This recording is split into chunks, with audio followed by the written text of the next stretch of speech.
इनको मान सम्मान और स्वाभिमान का जीवन दें। बड़ी उम्मीद के साथ आपका इंतजार कर रहे हैं। मैं अनुरोध कर रहा हूँ कि आप आए और अपने ख्यालात हम सबके समक्ष रखें। आदरणीय भाई चंद्रशेखर जी, बहुत बहुत धन्यवाद सुनील कुमार चित्तौड़ जी। मैं अपनी बात को शुरू करने से पहले अपने साथियों से कहूंगा कि मीडिया का काम मीडिया को करने दें। आपको मैंने बहुत जिम्मेदारी काम दी, आप उस काम को करें, मीडिया को डिस्टर्ब ना करें। वो बेचारे अपना काम कर रहे हैं और जो साथी बैठ सकते हैं वो बैठ जाएं।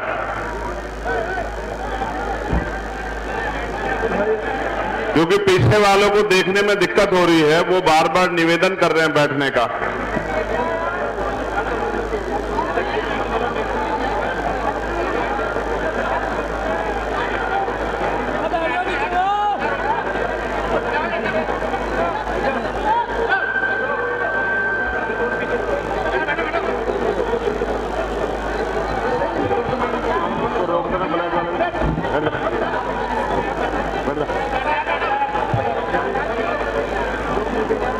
मैं सबसे पहले तो जिनके जयंती के अवसर पर आज आप इतनी बड़ी संख्या में यहां पहुंचे हैं, मान्यवर साहब श्री काशीराम जी को कोटि कोटि नमन करता हूं।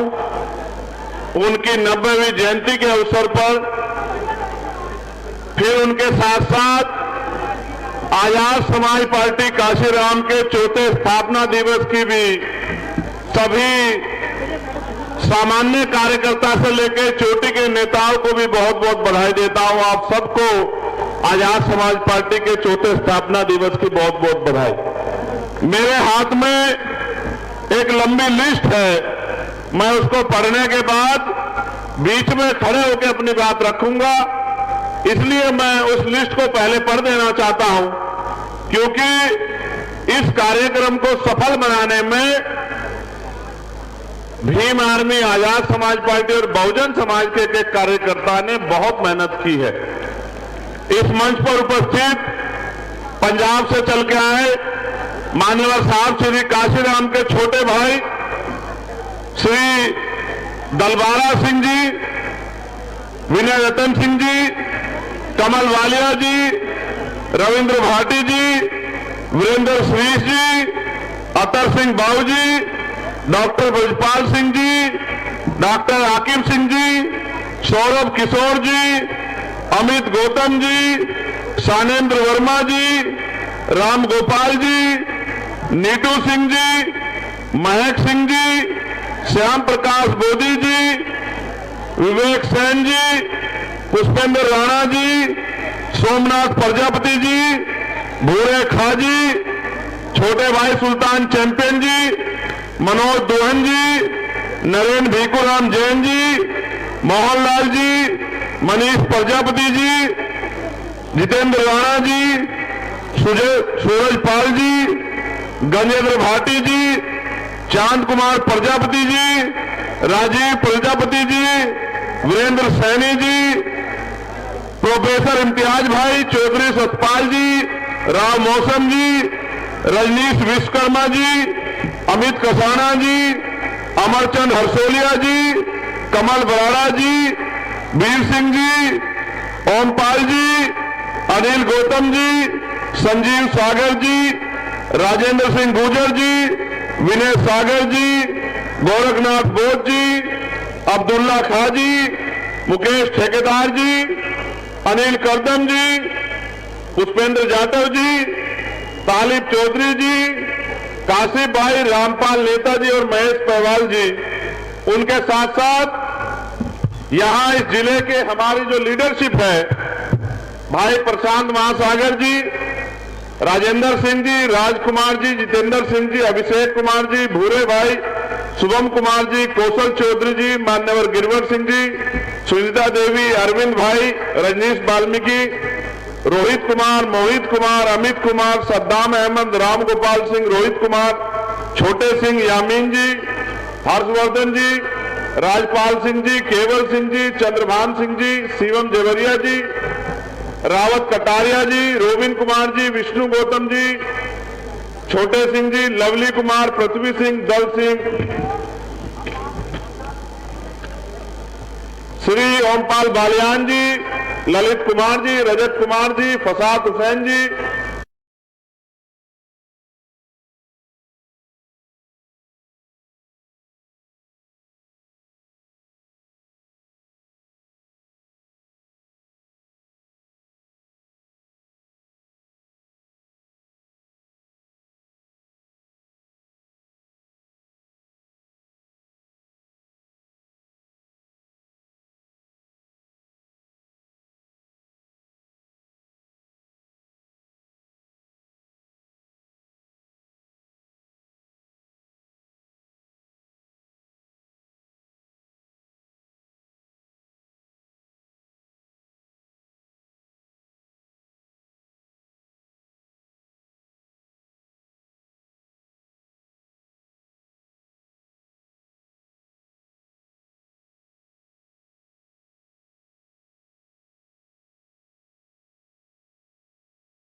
के बीच संघर्ष कर रहे थे।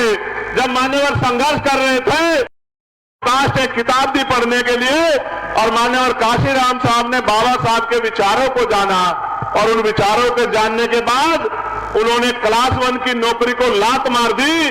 आज हमारे लोग नौकरियों के पीछे भागे फिरते हैं। मान्यवर काशीराम साहब ने नौकरी को लात मारते हुए कहा कि बाबा साहब अंबेडकर हमें मालिक बनाना चाहते थे, हम आज भी इस देश में नौकर बन रहे हैं। नौकर चाहे क्लास 1 का हो या चतुर्थ श्रेणी का, फोर्थ क्लास का हो, नौकर नौकर होता है। मैं इस देश में नौकर नहीं रहूंगा, मैं बहुजन समाज को शासक बनाने का काम करूंगा, उनकी गुलामी की बेड़ियां तोड़ने का काम करूंगा। आप महसूस करो, जिन्होंने आज उनके परिवार से हमारे मुखिया के रूप में मान्यवर दलबारा सिंह जी हमारे बीच हैं। मैं जब जब पंजाब जाता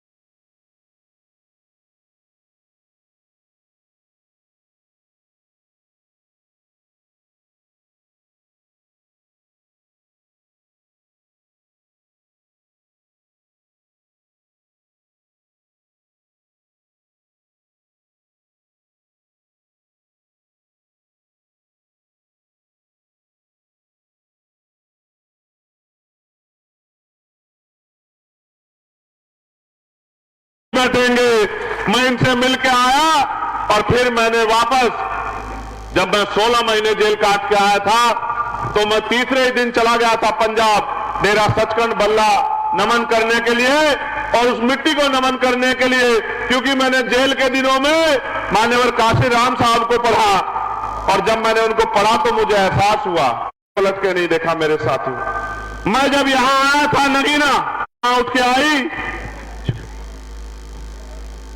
एक कि जब मैं गोरखपुर लड़ने गया था, तो मुख्यमंत्री को बताने के लिए गया, देख देंगे तुम्हारा मुकाबला चंद्रशेखर आजाद से होगा, इस बात को याद रखना। जब कांटा निकलता है, चाहे छोटा हो या बड़ा, घाव जरूर करता है। घाव तो है, घाव तो है।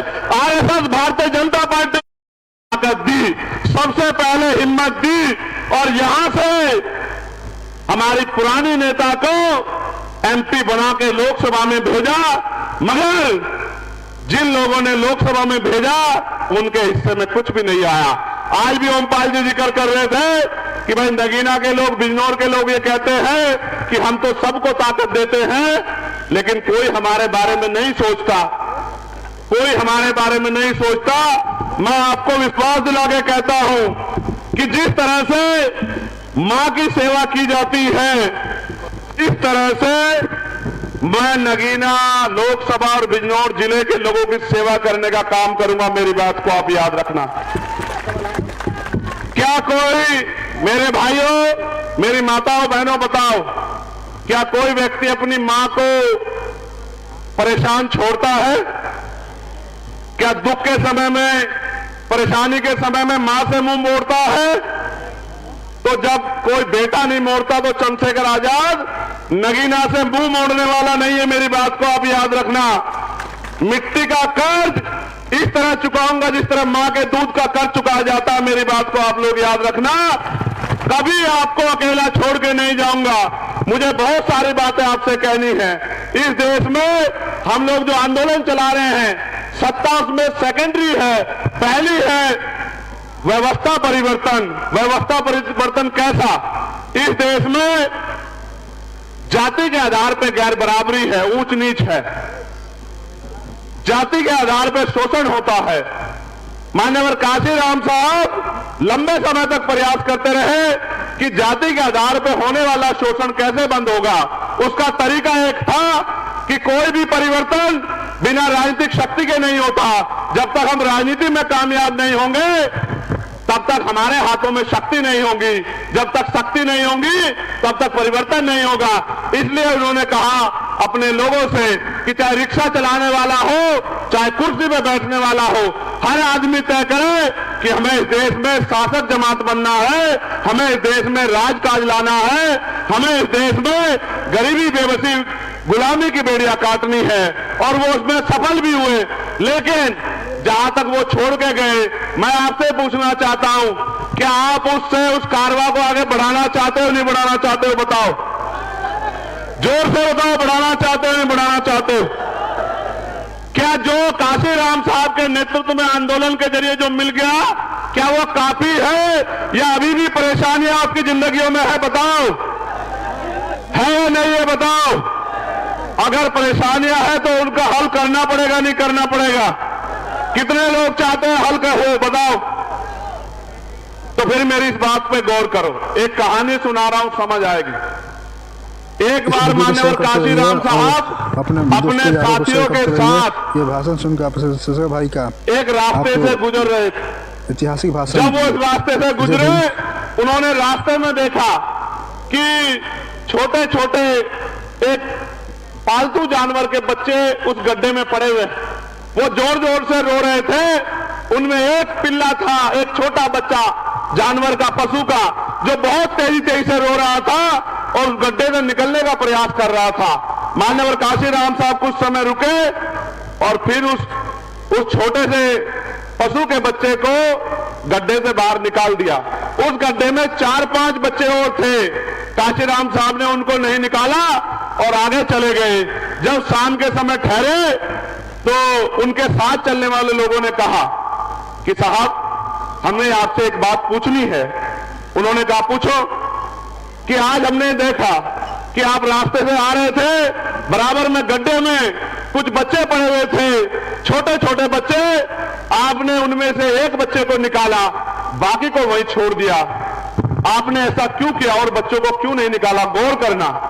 साहब ने कहा कि उनमें से एक बच्चा उसमें घुटन महसूस कर रहा था, वो उस जिंदगी से निकलना चाहता था, उसने प्रयास किया, मैंने उसकी आवाज सुनी, इसलिए मैंने उसको बाहर निकाल दिया। वो जो बाकी लोग हैं वो उसी गड्ढे को अपना घर समझ रहे हैं, उसी जिंदगी को अपनी जिंदगी समझ रहे हैं, उसी में खुश हैं। इसलिए जब वो उसमें खुश है, अगर मैं उनको निकालने का प्रयास करूंगा तो वो फिर गड्ढे में कूद जाएंगे। जब वो गड्ढे में कूद जाएंगे तो फिर मैं उनको क्यों निकालूं? जब तक मैं संदेश के तौर पे कह रहा हूं, उन्होंने कहा कि जिस दिन इनमें से कोई निकलने का प्रयास करेगा, कोई और काशीराम साहब आके इनको इस गड्ढे से निकाल देगा।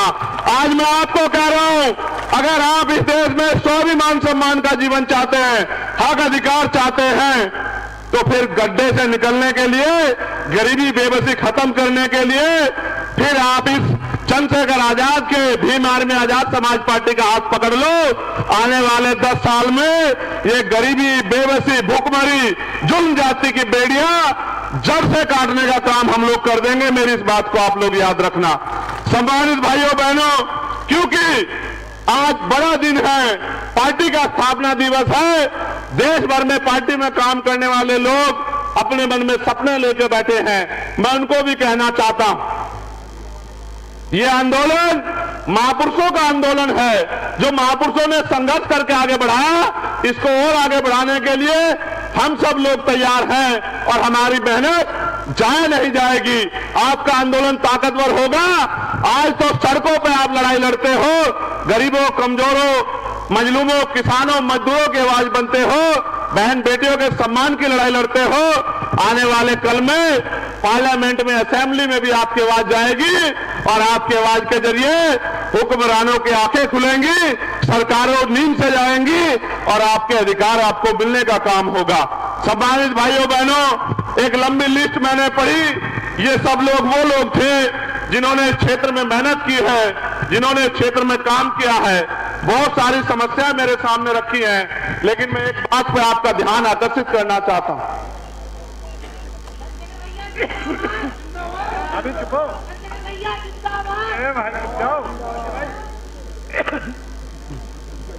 इस देश में दलितों, पिछड़ों, आदिवासियों, मुसलमानों, सिखों, जैन, बुद्धिस्टों के साथ जो हिंसा होती है, वो हिंसा कोई जरूरी हिंसा नहीं है, उसके पीछे एक साजिश है। इस बात को आपको समझना पड़ेगा। वो हिंसा इसलिए होती है कि अगर हिंसा में आप लोग नहीं उलझोगे, अगर आपका समय उसमें खराब नहीं होगा, तो आप अपने हक अधिकारों के बारे में सोचोगे, अपनी तरक्की के बारे में सोचोगे, स्कूल कॉलेजों के बारे में सोचोगे, रोजगारों के बारे में सोचोगे। और जब आप हिंसा में उलझे रहोगे तो फिर आपका ज्यादा समय उसमें लग जाएगा। जानबूझ के दंगे भी कराए जाते हैं, जानबूझ के ऐसे कानून भी बनाए जाते हैं, जानबूझ के हमारी मूर्तियों को भी तोड़ा जाता है, जानबूझ के बहन बेटियों का अपमान भी किया जाता है, जानबूझ के हमारे लोगों की हत्या भी की जाती है, क्योंकि हम इसमें उलझे रहे। जिस दिन हम लोग इससे उलझना बंद करके, क्योंकि अगर आपकी जिंदगी में जुल्म जाति खत्म हो जाएगी तो आपकी जिंदगी में सुख शांति आएगी। जब सुख शांति आएगी तो आपको अपने अधिकारों की जानकारी होगी। जब आपको अपने अधिकारों की जानकारी होगी, फिर आप अपने अधिकारों को लेने के लिए संघर्ष करोगे। इसलिए मैं समझता हूं इस षड्यंत्र को हमें समझना है और मानव मानव एक समाज का एक समान के नारे को हमें आगे बढ़ाना, मानवता की बात करनी है। और जिनके पास आजादी के बाद आज तक भी हक अधिकार नहीं है, जिनके पास पक्के मकान नहीं है, जिनके पास सुख सुविधाएं नहीं है, जिनके पास पहनने के लिए अच्छे कपड़े नहीं है, जिनके पास रोजगार नहीं है, जिनके पास नौकरी नहीं है, जिनके पास जमीन नहीं है, जिनके पास उद्योग नहीं है, जिनके पास पीने के लिए साफ पानी भी नहीं है, उनकी आवाज बनने का काम भी हमें इस आंदोलन के माध्यम से करना है। हम जो यहां करना चाहते हैं, एक बार आप उस पर गौर कर लो। यहां खो की समस्या है, यहां बाढ़ की समस्या है, यहां हॉस्पिटल की समस्या है। मेरे एक साथी थे सलीम सिद्दीकी, जब उनकी जान चली गई हार्ट अटैक से, तो उनके परिवार के लोगों ने मुझसे कहा कि चंद्रशेखर भाई, अगर यहां अच्छा हॉस्पिटल होता तो सलीम भाई जिंदा होते। उसी दिन मैंने तय कर लिया था कि इस क्षेत्र में एम्स जैसा हॉस्पिटल बनना चाहिए, जो गरीबों को भी आसानी से अच्छा इलाज मिल सके। इस क्षेत्र में बेरोजगारी की समस्या है, नौकरी रोजगार करने के लिए दूसरे प्रदेश में जाना पड़ता है। मैं आपको विश्वास दिला कहता हूं कि हम लोग पहले दिन से इस बात पर लगेंगे कि यहां इंडस्ट्रियल एरिया लग के यहाँ के नौजवानों को रोजगार मिलने का काम हो, उनकी जेब में पैसा आए, उनके माँ बाप की जिंदगी बदले, उनके घरों की जिंदगी बदले। जो पढ़े लिखे नौजवान हैं उनको बेरोजगारी भत्ता दिलाने का काम हम लोग करेंगे। जो सफाई कर्मचारी हमारे भाई हैं उनकी ठेकेदारी की नौकरी को पक्की नौकरी दिलाने के लिए पहले दिन से हम लोग जो है पार्लियामेंट में अपनी आवाज को उठाने का काम करेंगे। बैकलॉग जो खाली है उस बैकलॉग को भरवाने का काम करेंगे। प्रमोशन इन रिजर्वेशन एससी एसटी के साथ साथ ओबीसी के कर्मचारियों को दिलाने के लिए भी हम लोग संघर्ष करेंगे, जो कि सुप्रीम कोर्ट ने भी कहा है कि मिलना चाहिए। हम लोग इस क्षेत्र में उद्योग लगवाने का काम करेंगे। पुरानी पेंशन को भी हम लोग लागू कराने का काम करेंगे। पुरानी पेंशन हमारा बड़ा मुद्दा रहेगी कि हम पुरानी पेंशन पर चर्चा कराएं। महिलाओं के लिए जो आपको पेंशन मिलती है 500 रुपए, विधवा विकलांग वृद्धा, इस पेंशन को बढ़वा के 5,000 रुपए कम से कम पेंशन माँ बहनों को दिलाने का काम करेंगे। उनके साथ साथ महिलाओं के लिए कुटीर उद्योग की व्यवस्था करा के घर पे ही 10-20 हजार रुपए का रोजगार हम बहन बेटियों को दिलाने का काम करेंगे। आज मैं देखता हूं मेरी माओ को घर चलाने के लिए खेतों में जाके मेहनत मजदूरी करनी पड़ती है, भट्टों में जाना पड़ता है, कोल्हू में जाना पड़ता है, पूरे दिन गर्मी में सहना पड़ता है। उनके हाथों में लाइनें भी बढ़ गई हैं। जो कुदरत ने लाइनें पैदा की हैं उससे भी 100 लाइनें उनके हाथों में बढ़ गई है। इस बेबसी की जिंदगी को ज्यादा दिन हम लोग नहीं रहने देंगे। इस बेबसी की जिंदगी को हम लोग खत्म करने का काम करेंगे। एक बड़ी समस्या नगर निगम में जो ठेकों की है उस पर मैं पहले ही कह चुका हूं कि समान काम समान वेतन हम लोग लागू कराने का काम करेंगे। अब मेरी बात पे आप गौर करो। जब इस देश में नेताओं को, अधिकारियों को पुरानी पेंशन मिलती है तो कर्मचारियों को भी पुरानी पेंशन का लाभ मिलना चाहिए, नहीं मिलना चाहिए? आप लोग बताओ, दोनों हाथ उठा के बताओ, मिलना चाहिए नहीं मिलना चाहिए? जो 500 रुपए पेंशन मिलती है महिलाओं को, 500 रुपए में अच्छा जूता भी नहीं आता, क्या उनकी पेंशन 5,000 रुपए होनी चाहिए नहीं होनी चाहिए? बताओ। आशा कार्यकर्ता को, आंगनबाड़ी कार्यकर्ता को, भोजन माता को, मैं गांव में गया था, मेहताब का गांव है वो, एक बहन मुझे वहां मिली, उसने कहा बहुत कम वेतन मिलता है। मैंने उनसे वादा किया था कि पार्लियामेंट में जाके आशा, आंगनबाड़ी, भोजन माताओं के लिए बढ़िया जो है उनके वेतन वृद्धि कराने के काम के लिए हम लोग संघर्ष करने का काम करेंगे, उनकी आवाज को उठाने का काम करेंगे। अब इस देश में जो चल रहा है उस पर भी बात करते हैं। अभी इस देश में आपने देखा पैसे के आधार पर सत्ता और सत्ता के जरिए पैसा का कितना बड़ा खेल सुप्रीम कोर्ट ने उजागर किया कि इलेक्टोरल बॉन्ड के जरिए हजारों करोड़ रुपए का जनता चंदा भारतीय जनता पार्टी ने ईडी लगवा के, सीबीआई लगवा के तमाम कंपनियों से लेने का काम किया और उसी पैसे को चुनाव में खर्च करके सत्ता में आने का काम किया। अभी अभी इनका झूठ बेनकाब हुआ कि किस तरह से सरकारी मशीनरी का दुरुपयोग किया। आप महसूस करो, पहले सरकारी नौकरी आती थी, अब सरकारी नौकरी बाद में आती है, पहले पेपर लीक हो जाता है। अभी पुलिस की भर्ती का पेपर लीक हुआ, 48 लाख बच्चों ने दिया और 400 रुपए पर बच्चे के हिसाब से 200 करोड़ रुपए इन्होंने कमाए और पेपर लीक करा के उन बच्चों के सपनों को उन्होंने खत्म करने का काम किया। इसी तरह से 69,000 शिक्षक भर्ती में 20,000 पदों पे आरक्षण का घोटाला करके पिछली भारतीय जनता पार्टी की जो उत्तर प्रदेश की सरकार और उनके मंत्री ने किया। 20,000 बच्चे सड़कों पे लड़ रहे थे। मैंने उस आंदोलन में 4 दिन संघर्ष किया। 6,800 नौकरियां उनकी जारी कराने का काम किया। जब 6,800 नौकरियां उनको मिली वो बड़े खुश हो गए, रोने लगे गले लग के कि भैया आपने नौकरी दिलवा दी। और जब उनके चेहरों पे खुशी आई तो सरकार को बर्दाश्त नहीं हुआ। कोर्ट से स्टे करवा के उनकी नौकरी छीनने का काम किया। मैं उन सबको भी कह रहा हूं, आपकी नौकरी आपको दिलाने का काम हम लोग करेंगे, आप चिंता मत करो। मैं आपसे ये बात इसलिए कह रहा हूं कि सत्ता में बहुत ताकत है। आप यहां से जाके पार्लियामेंट में नहीं बोल सकते हो। आपके द्वारा चुना हुआ नेता पार्लियामेंट में जाके बोलेगा। जब वो पार्लियामेंट में जाके बोलेगा, यहां की समस्याओं को बताएगा, तब वहां बैठी सरकार को ये समझ आएगा कि क्षेत्र में समस्या है, तब वो आपके लिए बजट अलॉट करेंगे, तब आपके क्षेत्रों में काम होगा। आपने कई कई लोगों को सांसद बनाया, क्या आपने कभी देखा कि उन्होंने पार्लियामेंट में जाके क्षेत्र की आवाज उठाई? ईमानदार से बताओ, कभी देखा? इसका मतलब आपकी वोट से उन्होंने अपना भला तो किया, लेकिन आपका भला नहीं किया। हम तो विजन के साथ आए हैं, जो विजन सतगुरु रविदास जी महाराज ने दिया। कौन सा विजन? कि ऐसा चाहूं राज में जहां मिले सबन्नु अन्न और छोटे बड़े सब संबसे, रविदास रहे प्रसन्न।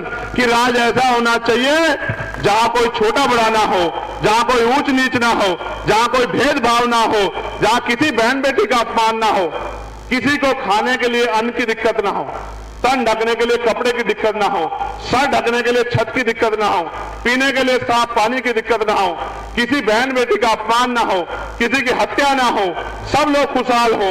उस राज को नाम दिया बेगमपुरा राज। बेगम का मतलब होता है बिना गम का राज। बिना गम का राज आए, इसलिए हम लोग संघर्ष कर रहे हैं कि हर एक व्यक्ति खुशहाल हो। उसी राज को बाबा साहब अंबेडकर संविधान में लिख के गए हैं कि देश में कोई भी छोटा बड़ा नहीं होगा, किसी के साथ ऊंच नीच भेदभाव नहीं होगा। इसलिए भारतीय संविधान को आज बचाने की जरूरत है। अभी अभी भारतीय जनता पार्टी के एक नेता ने बयान दिया, भाई पानी देना, बयान यह था कि हमें 400 सीटें दे दो, हम संविधान को बदल देंगे। मैं इस धरती से कहना चाहता हूं नगीना की प्रधानमंत्री जी को की तरफ इशारा करते हुए, उनको समझाते हुए, पूरी आरएसएस, पूरी भारतीय जनता पार्टी जितने जोर है लगा लो, जितने जोर है, जितने जोर है लगा लो। संविधान बदलना तो बहुत दूर की बात है। संविधान की तरफ अगर आंख उठा के भी देखी तो इतिहास नहीं, भूगोल भी बदल के रख देंगे। मेरी बात को आप याद रखना। यह संविधान आरएसएस के लोगों ने कभी पसंद नहीं किया, कभी पसंद नहीं किया।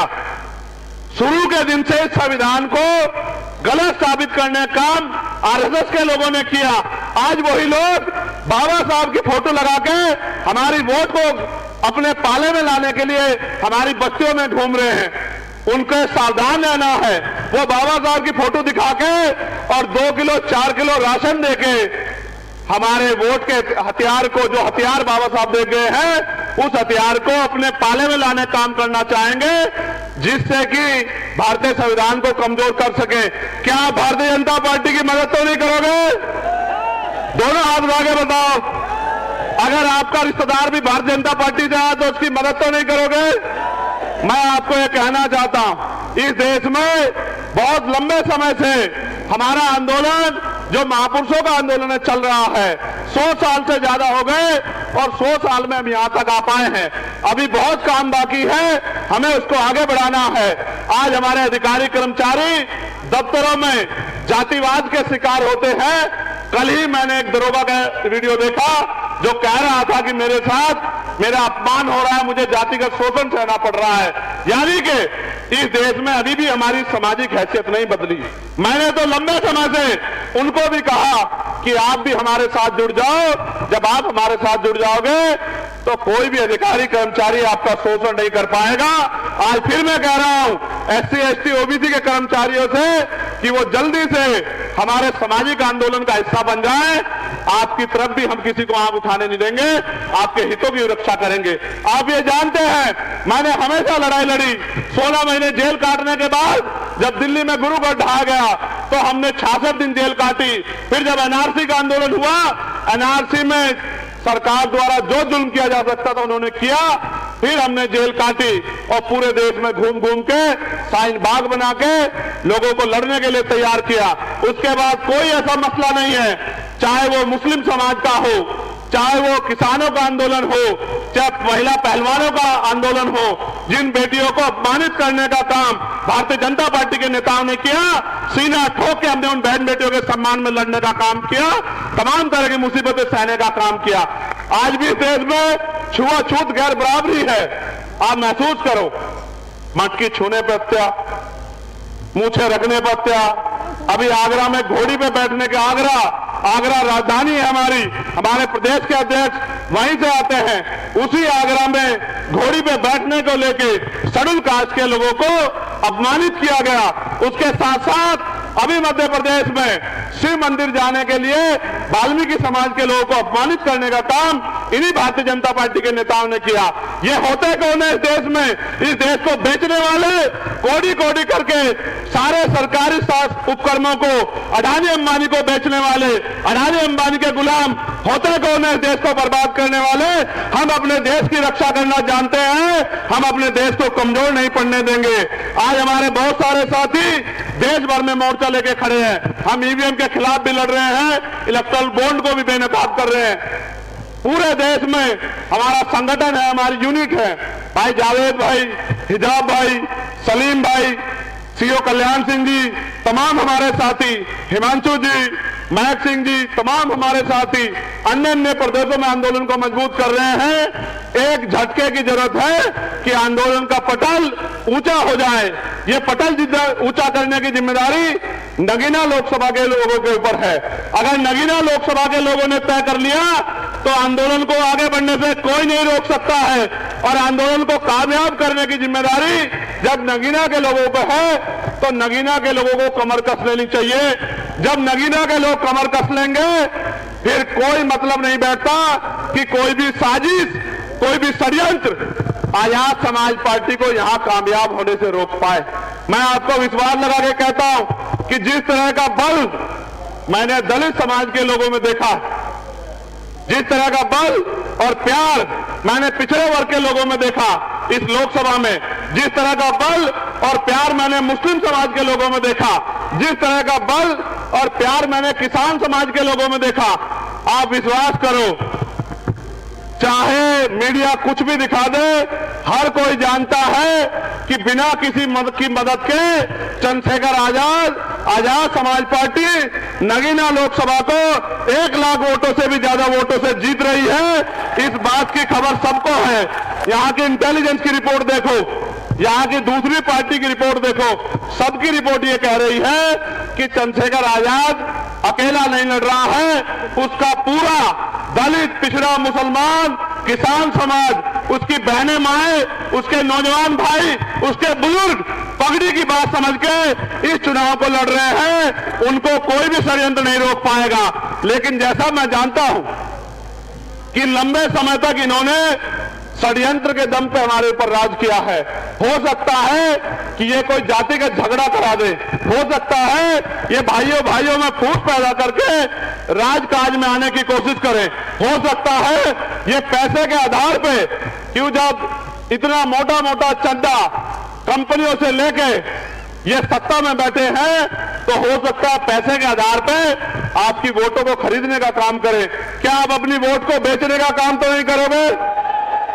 दोनों हाथ उठा के बताओ, बेचने का काम तो नहीं करोगे? क्या आप यहां पैसे देके लाए गए लोग हैं, अपने दिल से आए? जरा हाथ उठा के बताओ।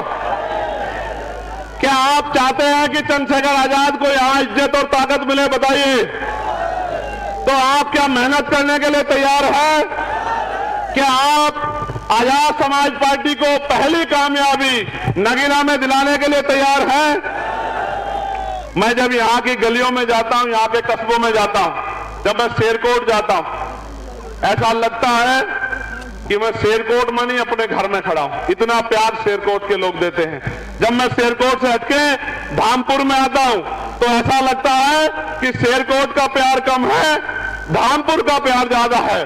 जब मैं धामपुर से हटके नगीना में आता हूँ, नगीना के लोग तो खुद में इतिहास लिखे हुए हैं, नगीना के लोग ज्यादा प्यार देते हैं। जब मैं आगे बढ़ के नजीबाबाद चला जाता हूँ, कोतवाली चला जाता हूँ, वहां के लोग पलके बिछा के इंतजार करते हैं। जब मैं किरतपुर में जाता हूँ तो ऐसा सैलाब आता है सड़कों पर कि दांतों तले दुश्मन उंगली दबा लेते हैं। जब मैं निकल के जाता हूं सिहोरा में, सहसपुर में, जब मैं जाता हूं नीरू में, जब मैं जाता हूं आपके बराबर में यहां नूरपुर में, तो ऐसा महसूस करता हूं कि इनसे मेरा खून का रिश्ता है। जिनसे मैं मिला भी नहीं कभी, वो भी आगे निकल के आके कहता है कि चंद्रशेखर भाई वोट नहीं खून भी देके आपको ताकत देने का काम करेंगे। ये प्यार मैंने अगर मुझे मिलता है तो यहां के हमारे भीम आर्मी आजाद समाज पार्टी के नेताओं की वजह से मिलता है, और देश भर में जो हमारे लोग काम करते हैं उनके प्यार की वजह से मिलता है। वो हर व्यक्ति की आवाज उठाने का काम करते हैं। घर से निकलता हूं सुबह बिना रोटी खाए, रोटी की व्यवस्था मेरा समाज करता है, मेरी गाड़ी के तेल की व्यवस्था मेरा समाज करता है, और किसी चीज की जरूरत हो, जिस चीज के लिए कह देता हूं उस चीज को मुझ तक पहुंचाने का काम जो है ये मेरा बहुजन मुस्लिम समाज करता है। इज्जत देने का तुम यहां क्यों आए? आपसे मिलने। मैंने क्या किया तुम्हारे लिए जो तुम यहां आए? बस आपसे कभी मुलाकात तो ही नहीं हुई, पर पता नहीं क्यों अंदर दिल से बहुत मोहब्बत हो गई। मैं कल भी आया था यहाँ, तो मैं आपके लिए एक शेर कहना चाहता हूँ कि मोहब्बत का घना बादल बना देता तो अच्छा था, मोहब्बत का घना बादल बना देता तो अच्छा था, और मुझे चंद्रशेखर आजाद साहब की आंख का काजल बना देता तो अच्छा था, और अब मुझे आपके प्यार की ख्वाहिश जीने नहीं देती, या खुदा तो मुझे पागल बना देता तो अच्छा था।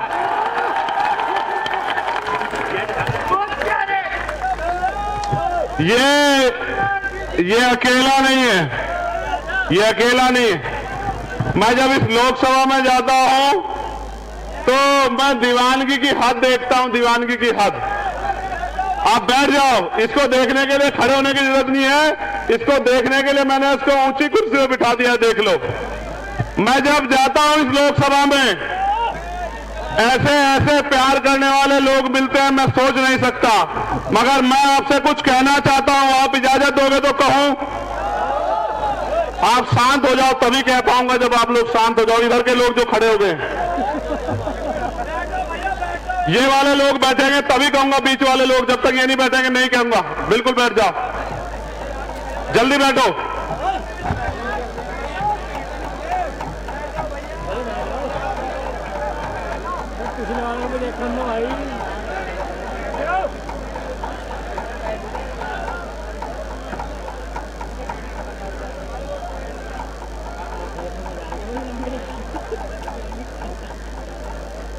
मैं आपसे कहना चाहता हूं,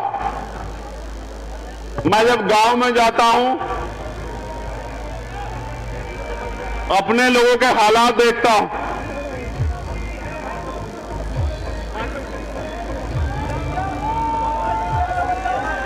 बैठ जाओ, हो जाएगा बंद।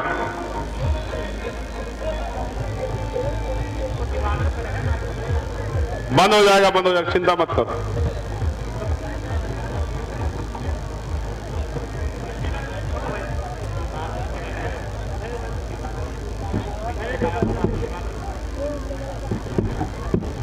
ये डीजे वाले डीजे बंद कर दें, भाई स्पीच दे रहे हैं।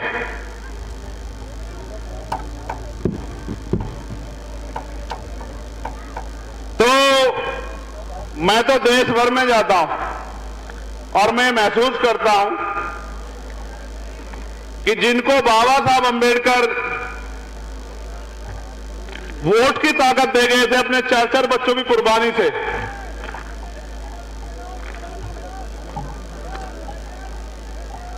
जिनको आजादी से पहले, चाहे वो पाल हो, प्रजापति हो, कश्यप हो, सैनी हो, मौर्य हो, साक्य हो, कुशवाहा हो, सैन हो, विश्वकर्मा हो, जाट हो, गुर्जर हो, चमार हो, वाल्मीकि हो, पासी हो, धोबी हो, कोरी हो, खटीक हो, जो जाति के आधार पर जिनको नीचा कहा गया, जबकि हम सतगुरु रविदास जी महाराज को मानने वाले लोग हैं, वो ये कहते हैं रविदास जन्म के कारण होत ना कोई नीच, नर को नीच कर डारी है, पोछे कर्म की प्रीत, यानी कि जन्म के कारण कोई नीचा नहीं होता।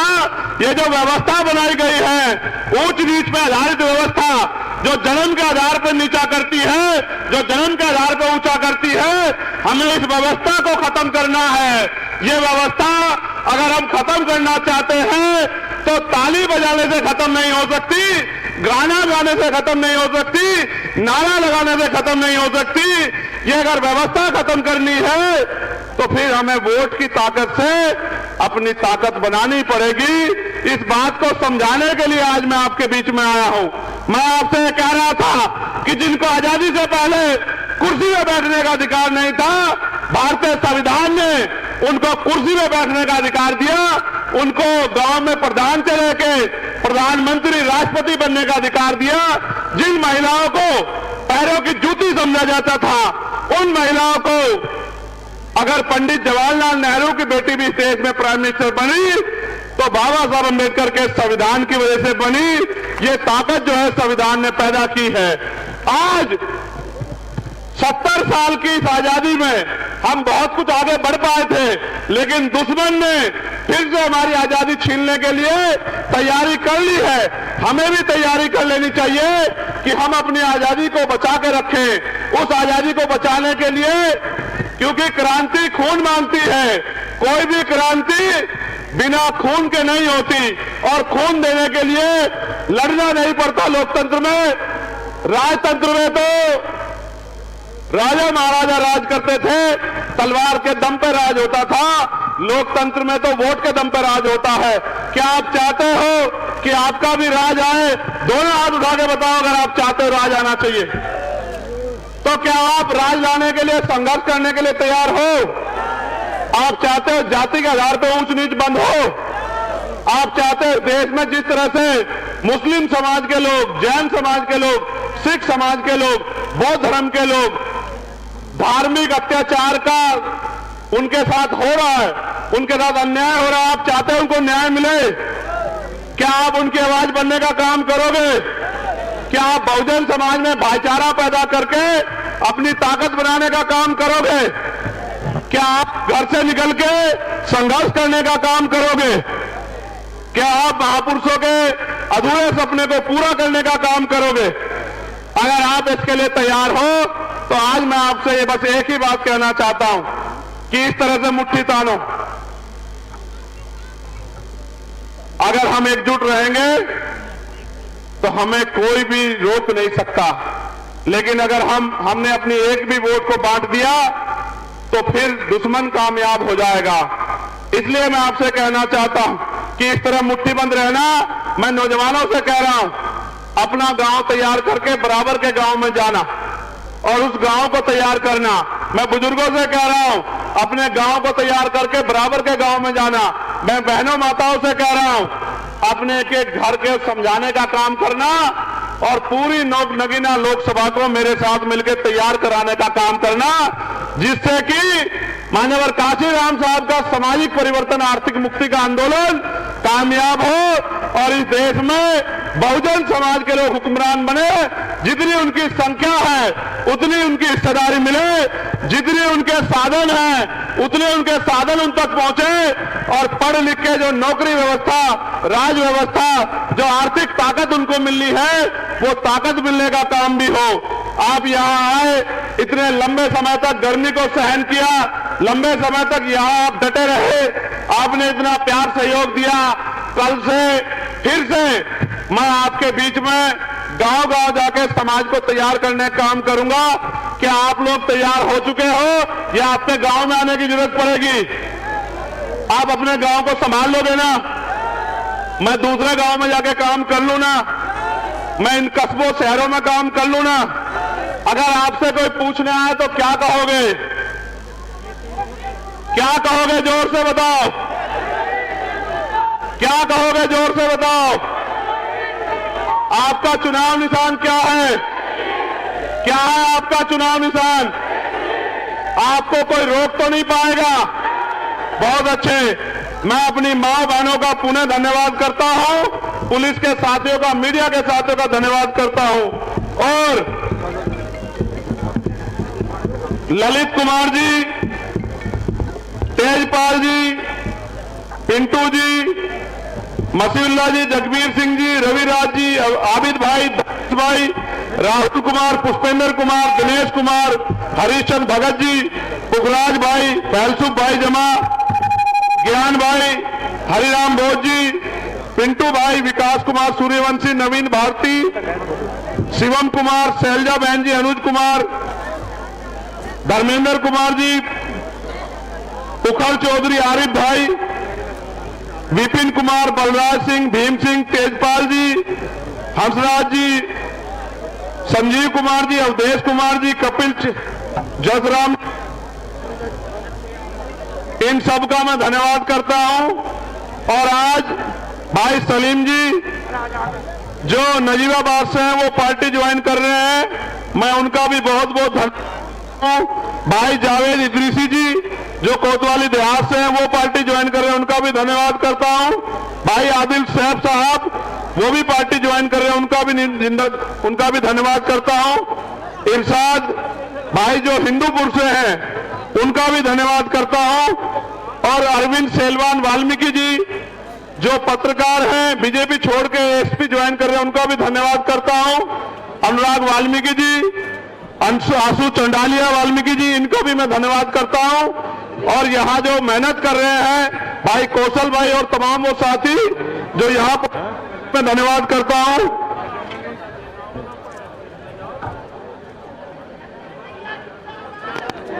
एक जानकारी ये है, उत्तर प्रदेश में पीआरडी के करवाने की प्रार्थना, पीआरडी जवान को 11,850 रुपए वेतन मिलता है, पुलिस के साथ ड्यूटी करनी पड़ती है। मैं आपको विश्वास दिलाता हूं पीआरडी के जवानों को कि आपकी आवाज पहले दिन से हम लोग उठाने का काम करेंगे, आपको स्थायी कराने का काम करेंगे। आप मेरी बात को याद रखें। हमारा चुनाव निशान क्या है, जोर से बताओ, और जोर से बताओ, और जोर से बताओ, पूरे नगीना को पता लगना चाहिए। बताओ क्या चुनाव, सारी पार्टी देख ली, अब की बात देख ली, संविधान की रक्षा कौन करेगा, हम करेंगे, हम करेंगे, बहनों की रक्षा कौन करेगा, और हर भारत में हम करेंगे, गरीबों की रक्षा कौन करेगा, सुविधा बढ़े और पुलिस की रक्षा कौन करेगा, कर्मचारियों की रक्षा कौन करेगा, हम करेंगे, हम करेंगे, पत्रकारों की रक्षा कौन करेगा, हम करेंगे, हम करेंगे, किसानों की रक्षा कौन करेगा, हम करेंगे, हम करेंगे, जवानों की रक्षा कौन करेगा। हम करेंगे, हम करेंगे। भारतीय संविधान जिंदाबाद, जिंदाबाद, जिंदाबाद। जो बहुजन की बात करेगा, देश पे राज करेगा, जो सरकार निकम्मी है, वो सरकार बदलनी है, रोजी रोटी दे न सके जो, वो सरकार निकम्मी है, जो सरकार निकम्मी है, वो सरकार बदलनी है। मैं धन्यवाद करूंगा काजी वसी साहब का।